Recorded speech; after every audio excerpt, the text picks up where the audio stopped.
Everyone, our Bible verse for today is all about Hebrew 1:3. The Son is the radiance of God, glory to the exact representations of His being. Sustain all things by His powerful word, after He had provided purification for sins, He sat down at the night heart of majesty in heaven. So, yun po yung verse natin for today. Ang topic is all about beauty, kagandahan. Si Lord, siya yung maganda sa lahat ng pinakamaganda. Ano ba yung standard natin? The highest beauty of all beauty. Ano ba yung standard na tinitingnan natin? Meron kasi tayong idea ng beauty. Example, tayo bilang tao, pag tumitingin tayo, merong standard of beauty tayong tinitingnan para masabi natin maganda o gwapo yung isang tao. Like appearance, yung skin, kung paano matalino ba yan, yung status ng buhay. So, meron tayong ranking. Kung paano natin nirarank kung sino yung maganda sa pinakamaganda sa lahat. Diba? Then, lahat ng pinagsama-samang kagandahan na naiisip natin, ang pinakamaganda, si Lord. Lampas sa mas may imagine pa natin na kagandahan. God has the highest beauty. Problema, hindi natin maarog yung kagandahan ng Diyos. That's why God sent Jesus, His Son. Because Jesus Christ has the exact representations of God. Yung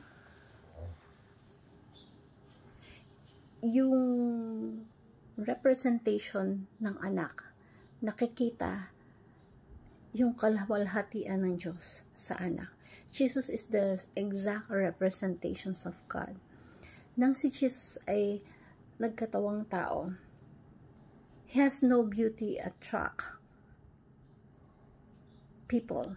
Wala siyang katulad ng kagwapuhan or yung magarang damit, na katulad yung mga hari or prinsipe.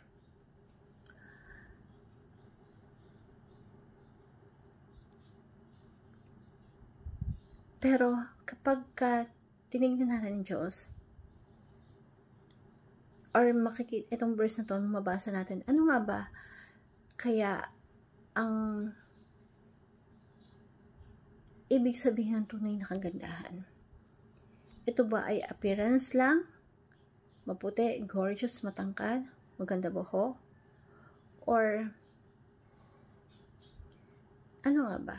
Si Kristo kasi nagkatawang tao siya.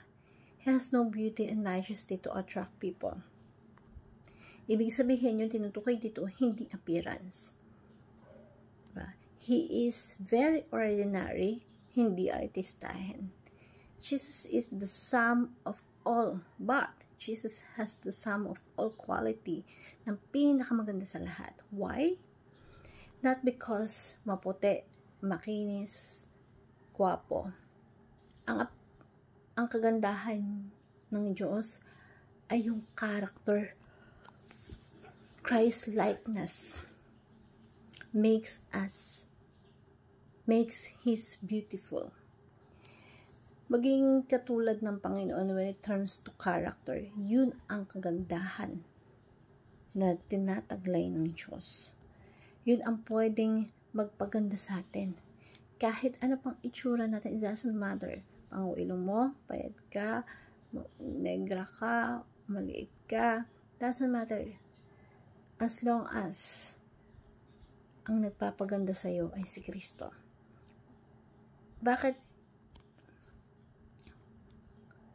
Kasi yung character ni Jesus ang nagpapaganda sa atin. Yung pagiging mapagkumbaba, how to love others, know how to value others. That is a character na magpapaganda sa atin. Kapag walang ka-selfish, yung kalooban ng Diyos ang nakikita. Pero isipin mo, may mga taong sobrang ganda, maputi, as in perfect Barbie or guwapo, perfect man. Pero ang gaspang ng ugali. Sa paningin ng Diyos, yun yung pangit. Yung tipong artistahin ka pero selfish ka.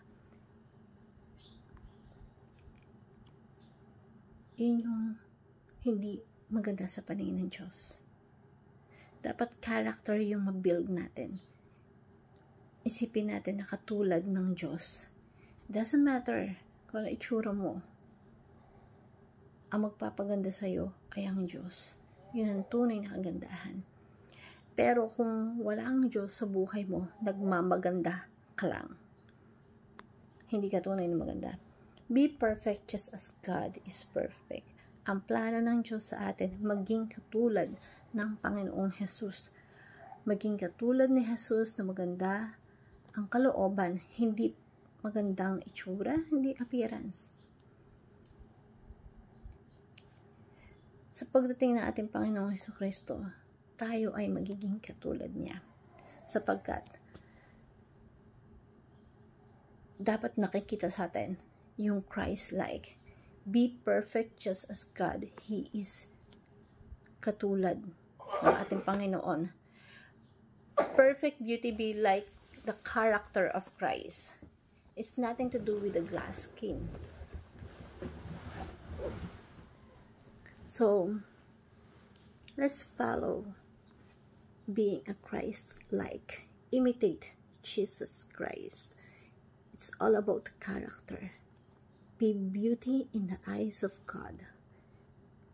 Pero kahit nasabi mong ikaw yung pinakapangit sa paningin ng nanay mo o kung sino man, doesn't matter. As long as you have the character of Christ, you have the character of Jesus in you, you are beautiful in the eyes of God. Yun yung important. And I want to share the simple prayer. Lord, you are the highest degree of beauty. Your holiness and perfections are beyond our comprehensions. I praise you for revealing yourself through Jesus, who is the exact representations of you. Help me to grow in Christ likeness, that my life might reflect His beauty and character. Teach me to be perfect in the actions and thoughts, just as you are perfect. May I strive to be likeness in all I do, and become beautiful in your eyes. Let my life be reflections of your glory, and I pray in Jesus' name, amen. Thank you everyone, and God bless.